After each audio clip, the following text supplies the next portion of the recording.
part of what the gospel requires us to do is to care for people who are less fortunate than we are. About 3 or 4 years ago, I had a student named Adam Ripley, and he was feeding the hungry in Asheville, and I found out about it and decided I wanted to be a part of what was going on. LOT started, I guess, about 3 years ago in like the summer of 2005.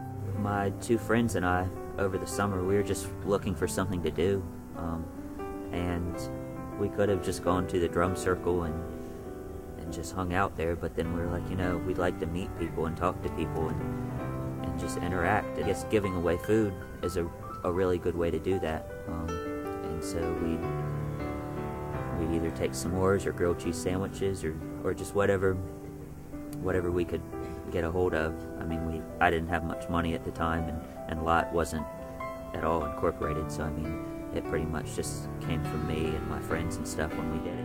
I went to school here at Montreat College, and I knew Adam Ripley from going to school. We lived in Davis together, and one day he just comes up with this idea of feed the homeless, and you're just like, okay, whatever. And then the very next day, he's got a closet and a whole dorm room full of supplies and everything. You're like, oh my gosh, he is serious. Then when summer started coming to an end, we were looking for what else we could do because the drum circle was ending and stuff, and that's when we started serving breakfast at Pritchard Park, and we served breakfast for a few months. Pritchard Park was, I guess, where we originally started and really wanted to be, but the city of Asheville and other various factors have moved us around a lot, so LOT's transformed a lot, and now we meet at this church at Cornerstone.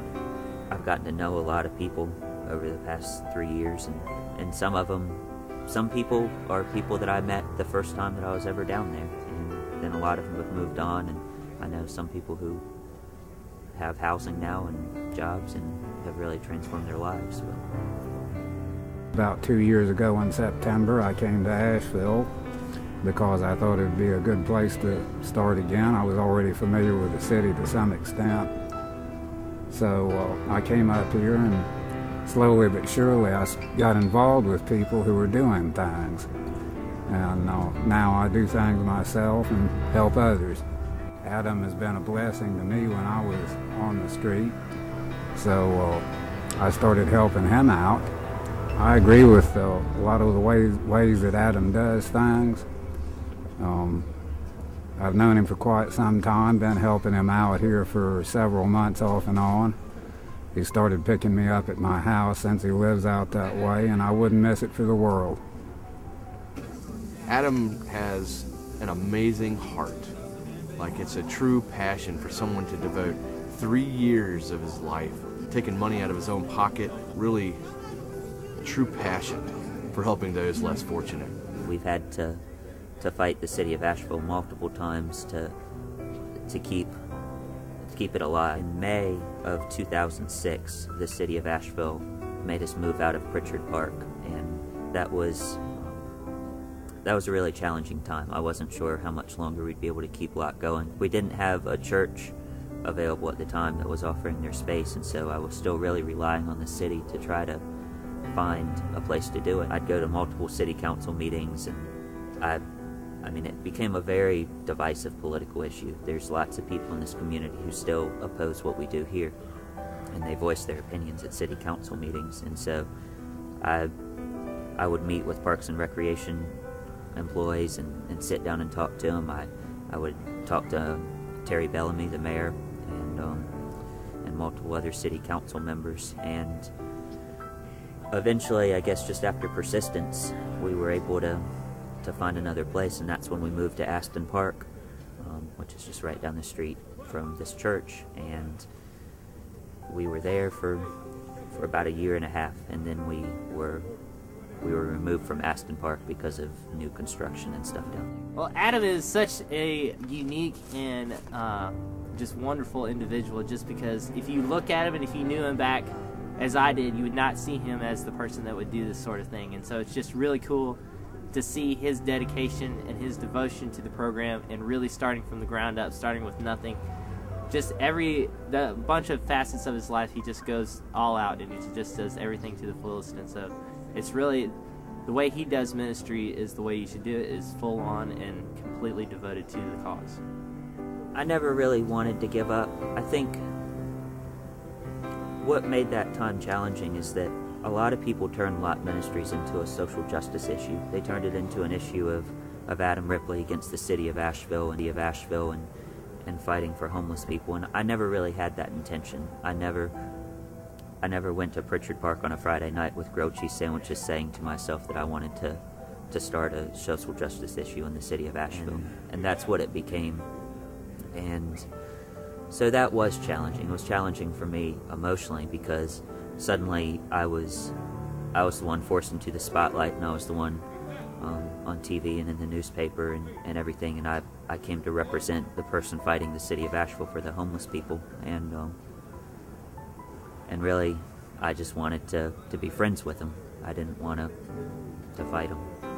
It seems like whenever we face struggles like what we did with the city of Asheville, and I still face struggles from time to time, it seems like I get really discouraged, and I say to myself, why don't I just move on and not do this? And God comes through in an unbelievable way and finds support and money and storage, and it's really encouraging too, just to see. There's been times in the past 3 years when I've come down here on Saturday mornings by myself, not a single volunteer, and I tell the homeless people, if you all want breakfast, you're going to have to help cook it.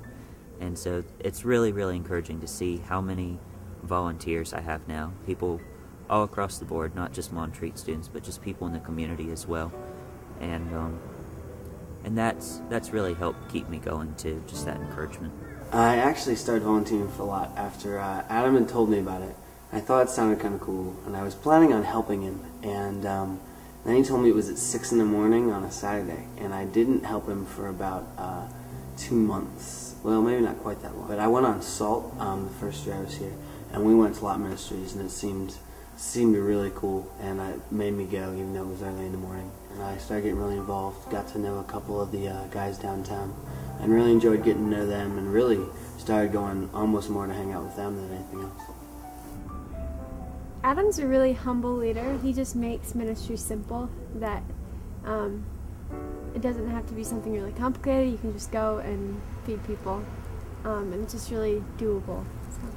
I mean, devotion to me is, it's not a guilt thing, it's not an obligation thing, it's devotion to people, because I care about them, and I want to see them have a hot meal, and I want to see them down here every week and talk to them and see how they're doing. And it's devotion to a human cause. I mean, I think I've been doing this long enough now so that most of the people down here are more or less my friends, and so it's more of a devotional friendship than like a spiritual or physical need that I feel I need to fulfill. A few times I've given guys I just met money, and I wouldn't do that if I were you, because a lot of times people are on the streets because they have addictions. They're struggling with something. They're struggling with drugs, alcohol, sexual addictions, and they're just going to go and they're going to further those addictions. If you really want to help a homeless person, feed them. Just talk to them. These people are lonely people. A lot of times they're cut off from their family and friends, and they really just appreciate someone just investing in them. We all have the ability and the opportunity to just go out and do something, and we just need to be willing to think about it and to see the need and to go out and act on it. He saw the need and he acted.